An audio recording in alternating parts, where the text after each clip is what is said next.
Bonjour à tous, dans cet exercice nous allons apprendre à calculer l'âge d'une personne. Donc, le but du jeu ici, donc, vous avez le fichier de départ qui se présente comme ceci. Vous avez le nom des personnes, des célébrités avec la date de naissance et leur date de décès. Le but du jeu, en fait, c'est de remplir tout ceci avec des formules, de manière à ce que quand vous ouvrez le fichier dans un an, que automatiquement tout se soit fait naturellement, que vous ayez l'âge précis à la date où vous ouvrez le fichier. Donc ici, on va simplement donc remettre les formules adéquates. Donc pour la date du jour, vous avez une formule qu'on a déjà vue précédemment qui s'appelle aujourd'hui. Donc vous allez aller dans FX pour les formules, fonctions. Vous allez taper aujourd'hui, on l'a déjà vu précédemment. Donc elle n'est pas très compliquée, en fait il suffit de mettre ceci, suivant, et vous faites OK. Et voilà, vous avez la date du jour. Alors vérifiez bien que vous ayez le format de date au départ avec donc jour, mois, année, et comme ça il n'y a pas de souci. On tire la formule et si je ouvre le fichier dans un an, on sera le 17 mars 2023, etc. Maintenant, le but du jeu, c'est de connaître le nombre d'années, donc pour avoir l'âge de la personne à son décès. Donc en année, après on demandera la différence entre, donc il y aura, ici ça sera 40 ans, mais combien de mois? Il y aura un mois, et puis on va se rendre compte est-ce qu'il y a, combien de jours il y a, etc. Et il va calculer ça naturellement, de manière à le présenter ici sous forme de texte, et voir l'âge qu'il aurait aujourd'hui sous forme de texte. Donc pour ceci, il existe une formule qui s'appelle dateDIF. Donc je vais prendre mes fonctions. Je vais taper dateDIF. Donc cette fonction va rechercher la différence entre deux dates. Donc voilà. Renvoie le nombre complet de jours, mois ou années entre la date de début et la date de fin. Donc je vais faire suivant. La date de début, c'est la date de naissance.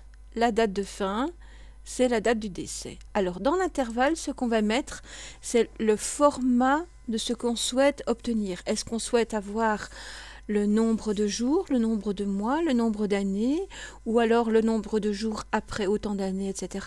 Donc en fait, ici, on va avoir les années. Année en anglais, ça se dit year.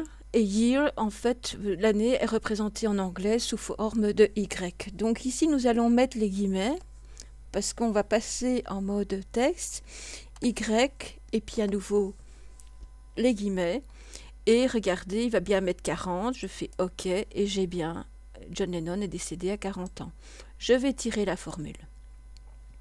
Maintenant, je voudrais savoir, donc il est décédé à 40 ans, mais à combien de mois après?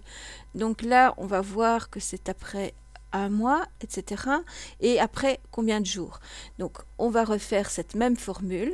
Donc, je retourne sur FX, dateDIF. Voilà. Je vais faire suivant. Date de début, c'est la date de naissance, date de fin, date de décès.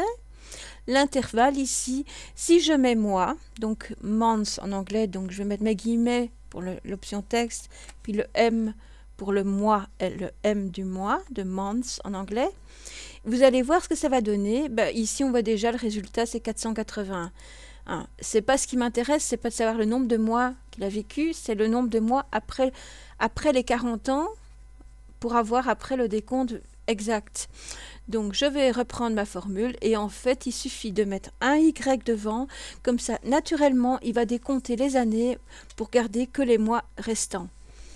Ici je le mets, donc c'est bien 40 ans et un mois. Je vais continuer ici et vous voyez il va faire le décompte naturellement. Maintenant, le nombre de jours qui reste, ça va être la même chose. En fait, on va reprendre cette formule. Donc, FX dateDIF. On va faire suivant. Date de début, ici. Date de naissance, date de décès, ici. Et alors ici, on ne va pas mettre le YM, mais on va juste regarder par rapport au mois. Combien de jours il reste après avoir décompté tous les mois. Ça ne sert à rien d'utiliser les années ici. Donc je vais prendre le guillemet, je vais mettre le M et je vais ajouter le D pour day, pour jour en anglais en fait. Voilà, et je vais faire OK. Là, je vais simplement tirer, et maintenant, on a le décompte réaliste. Donc, c'est intéressant de faire ceci parce que imaginez que vous souhaitez connaître l'âge d'un nourrisson. Et aujourd'hui, si c'est un enfant qui est né au mois de juillet, savoir quel âge il a, vous n'aurez pas encore les années, vous aurez peut-être les mois et puis vous aurez les jours et ça peut être intéressant pour avoir le suivi en fait. Donc, surtout quand il y a une gestion de population, etc., comme nous connaissons actuellement. Donc, il y a quand même un afflux de réfugiés, etc. Donc ça peut être intéressant dans cette optique-là parce que les enfants, automatiquement, s'ils sont repris un an alors qu'ils n'ont pas un an, il y a quelque chose qui ne va pas en fait. Maintenant, si je veux savoir l'âge du décès, mais en ajoutant du texte. Alors là, on va ajouter ce qu'on appelle une concaténation. Une concaténation, c'est quoi? Imaginez que vous avez deux colonnes, nom, la première c'est nom, la deuxième prénom. Et le fait de concaténer le contenu de ces deux colonnes va vous mettre le nom de la personne. Vous allez mettre un espace et puis le prénom, tout ça dans une même cellule. C'est ce qu'on appelle la concaténation. C'est si vous voulez vous ajouter du texte à un autre texte, mais on utilise ce terme surtout pour le texte en fait. Donc ici, je vais simplement reprendre ma première formule. Donc, je vais la faire manuellement. Donc, égale date diff. J'aurais pu recopier la première ici, hein, c'est tout à fait possible. Je vais même le faire, comme ça, il n'y aura pas de souci. Donc, je vais reprendre ceci, je vais CTRL-C, et je vais faire Escape, et je vais le copier ici. CTRL-V, donc ici, vous voyez, j'ai bien ici les années. Maintenant, je vais devoir concaténer. Donc, l'avantage de le faire en copiant chaque fois au sein de chaque formule comme ça, c'est que vous n'oubliez pas les guillemets et vous pouvez rajouter la concaténation. Alors, la concaténation, elle est représentée par ce qu'on appelle le « et » commercial. Donc, c'est le « et » qui se trouve en dessous du 1 sur mon clavier. Donc, moi, j'ai un clavier belge. Donc, si vous faites ceci, vous voyez... Et là, donc je vais retirer ma majuscule, je le remets et vous voyez, c'est le fameux « et » commercial. Je vais vous remettre la formule, je vous les ai mises ici. Hein. Vous voyez, ici, vous avez le « et ». Et puis alors, on va mettre, donc, entre guillemets, un espace et le mot « en ». Et puis un espace, et puis on va rajouter donc le mois, etc. Donc, je vais poursuivre ma formule. Je fais mon petit guillemet, un espace, je vais mettre en, un espace, je ferme mes guillemets. Maintenant, je vais aller rechercher ici l'autre, vous voyez, je vais devoir ajouter à nouveau une concaténation. Donc, je vais remettre donc le « et ». Et là, en fait, si vous faites bien attention, il est repris ici, datif, donc on a fermé les guillemets, on a le « et » puis directement la formule.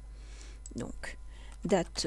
Donc, je pourrais très bien, à ce moment-là, donc je suis ici, donc, je vais refermer ceci, je vais la faire manuellement parce que, donc, « et », date diff, et là, on va ouvrir les parenthèses, ça sera la date de naissance, point virgule, la date de décès, point virgule, et je vais mettre entre guillemets YM pour retirer les années. Je ferme ma parenthèse et je vais ajouter la concaténation, donc le « et » commercial, en mettant les guillemets espace mois, espace, fermer les guillemets. Je rajoute cette concaténation, puis directement ma formule date diff. C'est assez compliqué parce que ce sont des longues formules, donc il arrive qu'on fasse des erreurs de frappe ou qu'on oublie une petite information.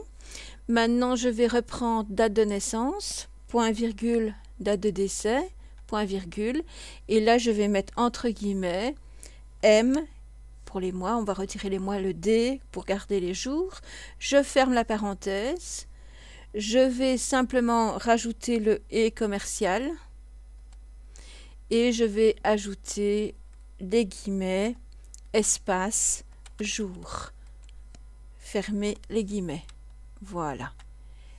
Et j'ai un souci. Donc j'ai probablement fait une erreur ou alors c'est simplement dû à la dimension de... Non, c'est bien une erreur. Donc je vais simplement vérifier ici. Donc j'ai date B5, C5, oui, Y, ok. Je concatène le guillemet, donc et date diff.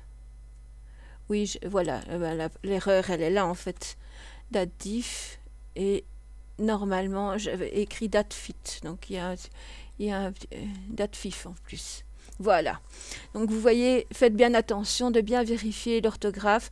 Alors n'hésitez pas à regarder les formules que je vous ai laissées, ça permet de vérifier. Mais vous voyez, une bête erreur de frappe et puis la formule ne fonctionne pas, ce qui est tout à fait logique. Donc ici, John Lennon est bien décédé à 40 ans, 1 mois et 29 jours. Pour les autres artistes, je vais simplement faire glisser. Maintenant, on va reprendre cette formule, mais par rapport à la date ici du jour. Donc aujourd'hui, John Lennon aurait eu quel âge? Eh bien, je vais reprendre cette formule ici, simplement, que je vais copier. Donc pour cela, je clique dessus, je vais dans la zone ici de formule. Je vais faire CTRL-C pour copier. Je fais Escape pour sortir de ma formule. Je vais ici et je vais aller dans la zone ici d'écriture. Je vais faire CTRL-V. Et alors, ce qui m'intéresse de changer ici, c'est qu'en fait, la seule chose qui change, c'est que c'est par rapport à la date du jour. Donc, ce ne sera plus date de décès, la cellule C5, mais la cellule D5. Donc ici, vous voyez, c'est beaucoup plus simple de faire un copier-coller. D5 et D5. Et voilà. Donc, il aurait eu aujourd'hui 81 ans, 5 mois et 8 jours. Voilà. Et Anthony Quinn, 106 ans. Voilà, donc voilà, je pense que c'est terminé pour le moment. Je reste bien sûr à votre disposition en cas de souci. Je vous remercie de votre attention et à bientôt.